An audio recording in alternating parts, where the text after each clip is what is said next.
Bonjour, je vais te présenter une méthode qui te permettra d'effectuer une division euclidienne. Pour ce faire, il faudra simplement une chose, c'est que tu connaisses parfaitement tes tables de multiplication. On se placera plus volontiers sur les niveaux CM2 et 6e. Alors voici cette fameuse méthode de la division euclidienne.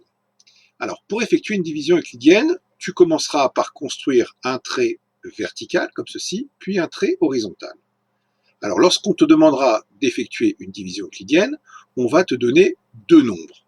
Le dividende que tu mettras ici en haut à gauche et le diviseur en haut à droite. Et tu devras trouver le quotient, c'est-à-dire le nombre sous le diviseur, et le reste, le nombre sous le dividende. Ces quatre nombres sont des nombres entiers. Attention, c'est très important. Et ces quatre nombres sont reliés par une relation qui est la suivante. C'est le dividende doit être égal au diviseur fois le quotient plus le reste. Et le reste doit vérifier une condition indispensable, c'est que ce reste doit toujours être strictement inférieur au diviseur. Voilà, ça c'est la méthode, voilà la définition de la division euclidienne. Voyons sur un exemple précis comment procéder. Alors par exemple, si on nous demande de diviser 8979 par 23. 8979, c'est le dividende, donc en haut à gauche. 23, c'est le diviseur, donc le nombre en haut à droite. Et tu dois trouver le quotient et le reste. La première étape consiste à dresser la table de multiplication de 23. Alors, on y va. 23 fois 0, ça fait 0. 23 fois 1, ça fait 23. 23 fois 2, ça fait 46.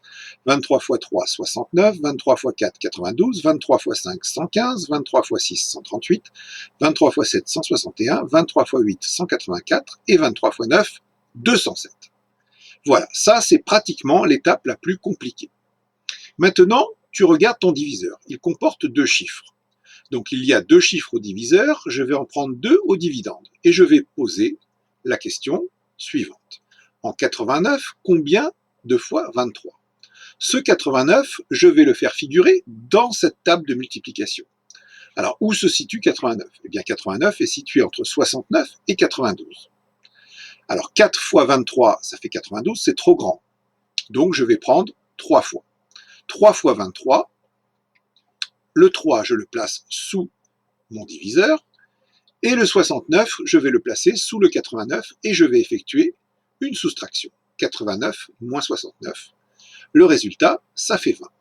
Je vais abaisser alors le 7, comme ceci, et je recommence. Et je me dis, en 207, combien de fois 23? Donc cette fois-ci, je vais placer 207 dans ma table de multiplication. Alors j'ai beaucoup de chance puisque 207 figure déjà dans la table de multiplication. Et il y va 9 fois. 9 fois 23, 207. Donc je vais placer sous le 23 le 9. 9 fois 23, eh bien ça fait 207. Et 207 moins 207, eh bien il reste 0. Et je recommence, je vais abaisser le 9. Et je recommence. En 9, combien de fois 23?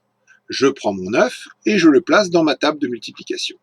9 est compris entre 0 et 23. Une fois 23, c'est trop grand, donc il y va 0 fois.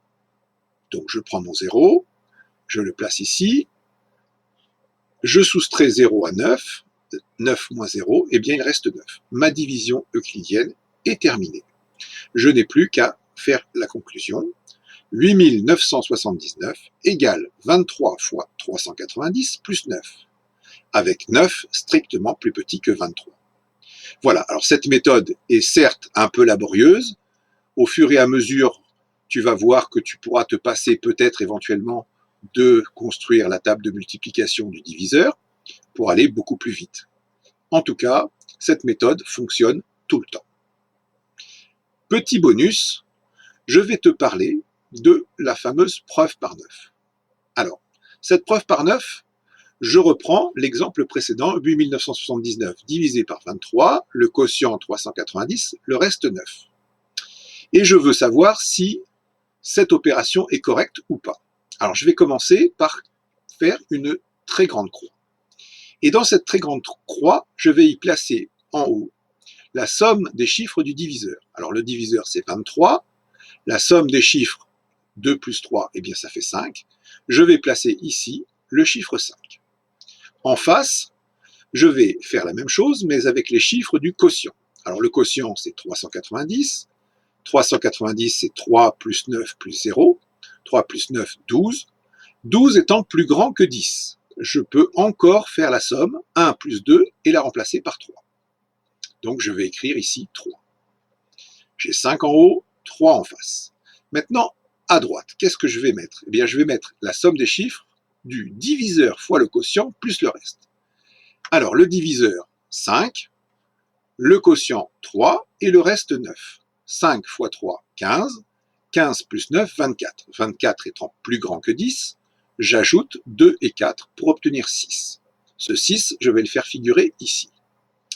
Et je vais mettre en face la somme des chiffres du dividende. Alors le dividende, c'est 8979. 8 plus 9, 17. Plus 7, 24. Plus 9, 33.